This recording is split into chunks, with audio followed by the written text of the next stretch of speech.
अब कहीं और जाने का वक्त नहीं है गुल। मेरे ख्याल से हम सीधे बैरून मुल्क चलते हैं, पेरिस। हाँ?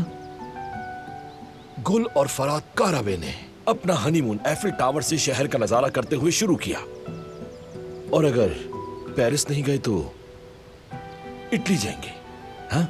और वहां तिरामिसू खाएंगे। वैसे एक बात कहूँ, इस शादी में बस हनीमून और तिरामिसू की ही कमी रह गई है। ऐसी बातें तो ना करो।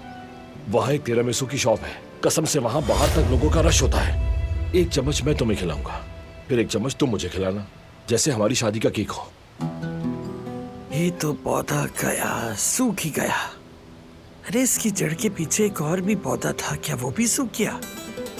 मेरी बीवी सबसे खूबसूरत चीज की हकदार है। देख लेना, हम अपना ये हनीमून बिल्कुल बादशाह जैसा मनाएंगे। इटली, तिरामिसू सब रहने दो फरात। हम दोनों यहाँ सुकून से बैठकर एक कप चाय या कॉफी पी ले, यही बहुत है मेरे लिए।